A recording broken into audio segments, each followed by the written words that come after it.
Political గా ఇంత active గా ఉన్నారు, మీకు అయితే ముఖ్య పాత్ర దక్కింది వైఎస్ఆర్సీపీలో ఉన్నప్పుడు. సేమ్ ఇప్పుడు జనసేనకి మీరు బాగా సపోర్ట్ చేశారు. వైఎస్ఆర్సీపీలో ముఖ్య పాత్ర అంటే అప్పుడు కొన్నాళ్ళు ఏం లేదండి. ఇప్పుడు మామూలుగా నేను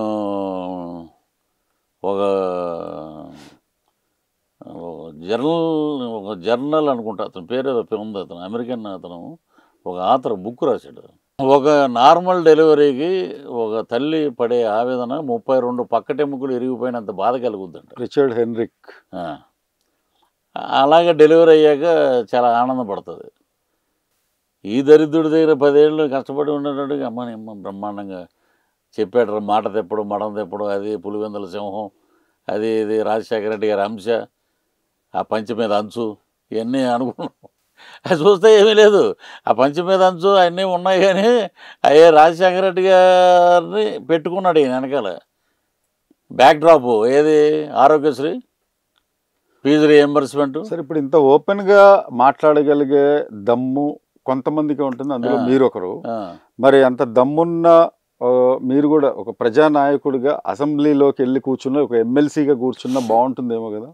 ఒకటి సార్, మీరు అదేం ఆశించలేదా? నేను ఒకటే అండి, నేనేంటంటే నిలబడే అంత స్థాయి నాకు వస్తే, నేను ముందు ఒక 2 సంవత్సరాల ముందు నియోజకవర్గంలోకి వెళ్ళి గడప గడపకి వీళ్ళు అంటారు చూసారా, అలాగే ఇంటింటికి వెళ్ళి అమ్మ నేను ఎమ్మెల్యేగా పనికొస్తాను, నిలబడితే నాకేమైనా ఓటేస్తారా, మేము ఏమన్నా ఎమ్మెల్యేగా అండి, ఎందుకే అయిగా సినిమాలు చేసుకుని ఎందుకు ఎమ్మెల్యే బయలుదేరండి అంటే నమస్కారం పెట్టేసి మామూలుగా ఉంటాం. ప్రజాసేవ కోసం పదవులు ఎవడండి ప్రజాసేవ చేస్తున్నాడు? ఇప్పుడు చేసిన వాళ్ళు ఎవరు ఉన్నారు చెప్పండి?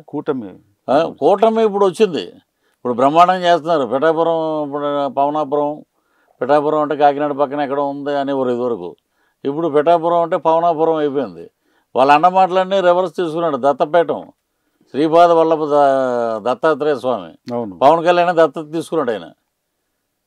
ఇవి చాలా ఉన్నాయి అలాంటి మిరాకిల్స్. మొత్తం చాలా అంటే కూటమికి మీరు బాగా వర్కౌట్ చేశారు. అవును, దాదాపు నాకు తెలిసి మీరు 8 months 9 months నుండే 1 year నుండి బాగా చేసామండి. మళ్ళీ యాడ్ కూడా చేసాం, ల్యాండ్ టైటిలింగ్ చేశారు. అది కూడా మంచి ఇంపాక్ట్ క్రియేట్ చేసిందండి. అది డెఫినెట్ గా అవును, ఆ కూటమి విజయం లోపల కనీసం ఒక 20% పాత్ర పోషించింది. నేను ఇప్పుడు అంటారు చూసారు బేతాళుడు, విక్రమార్కుడు బేతాళుడు, అలాగే నేను అలా చూసేవాడిని పల్లెటూరులో ఎలా ఉంది యాడ్ స్పందనని. వాళ్ళు ముసలోళ్ళు వాళ్ళంతా. దీనికి కూడా లాయర్లు దీని మీద చాలా కష్టపడ్డారు, ధర్నాలు చేశారు ఆంధ్రప్రదేశ్లో. వాళ్ళ మాట ఎవరు పట్టించుకోవాలి. సరే ఇది చేస్తే ఎలా ఉంటుంది అని డైరెక్టర్ అన్నాడు. ఇది చేస్తే మనకెందుకులే మళ్ళీ మనం లేదన్నా చేద్దాం ఇది అన్నాడు. చేశాక చిన్న ఇంప్లిమెంట్ చేసాం దాంట్లో.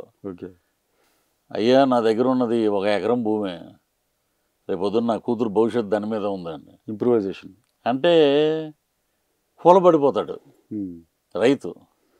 ఏమి నారాయణ ఫ్యాన్ వేయమంటావా అని అడుగుతాను నేను. 4 ఏళ్ళ నుంచి చేస్తున్నారు చాలండి అంటాడు. అనేటప్పటికీ ఆ రైతు కళ్ళల్లో ఆనందం. అది ఎలాగైందంటే నైట్ 2 o'clock వరకు ఓటింగ్ 82% రావడానికి కారణం అదే. రేపు పొద్దున్న ఈ బాబు వీడు శ్మశానంలో కూడా వీడు రాళ్ళు కూడా వీడియో వేసాడు, వైఎస్ఆర్సీపీ రాళ్ళు. ఇక అప్పుడు మా తాత చచ్చిపోయాడు అనుకోండి, దాని మీద ఏదో పలానా రంగారావు గారు అని రాసుకుంటాం మనం, పేర్లు ఉంటాయి శ్మశానంలో. అక్కడ ఈయన ఫోటో ఉంటుంది, జగన్మోహన్ రెడ్డి ఫోటో.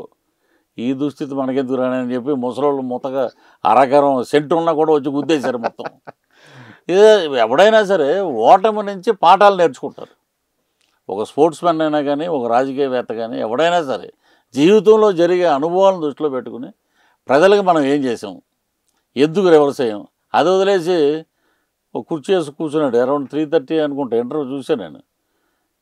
అందరికీ నమస్కారం అని చిన్న గ్యాప్ మేము తీసుకుంటాం చూసారా, గ్యాప్లా తీసుకుని నా అవ్వతాతలు ఏమయ్యారు, నా ఆటో డ్రైవర్లు ఏమయ్యారు, నా అక్క చెల్లెలు ఏమయ్యారు అంటే ఊరిని వాళ్ళు ఏమయ్యారంటే వాళ్ళు ఇక్కడే ఉన్నారు కూటమి దగ్గర.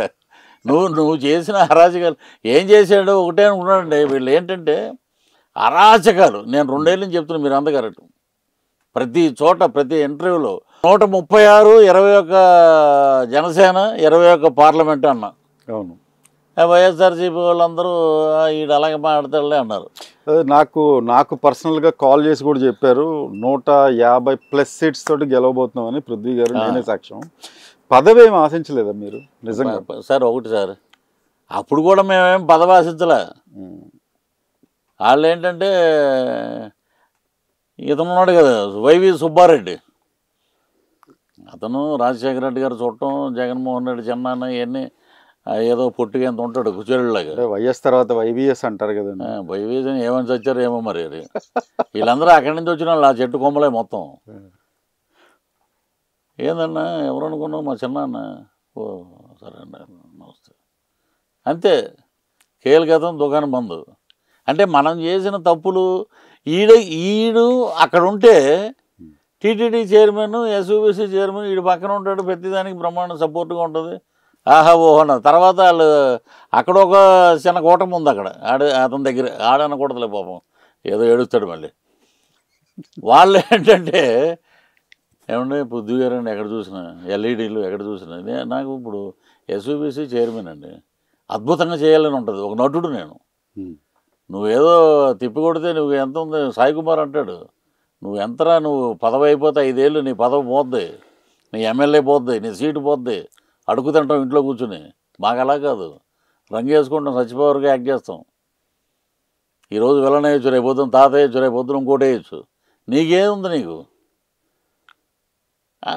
అలాగా ఉన్నోడు అతను వైవి సుబ్బారెడ్డి అని అంటే ఎవడో తెలుసు.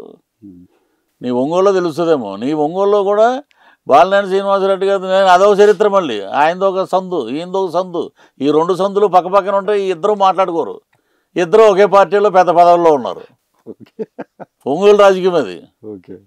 ఇతను ఆ బ్రహ్మోత్సవాలు జరగటం, నేనేంటంటే అందరినీ అడిగి అయ్యే బ్రహ్మాండంగా మనకి 4 మాటలు చెప్పండి అంటే నాకేంటి అని అడుగుతారు మా వాళ్ళు. తప్పదగా.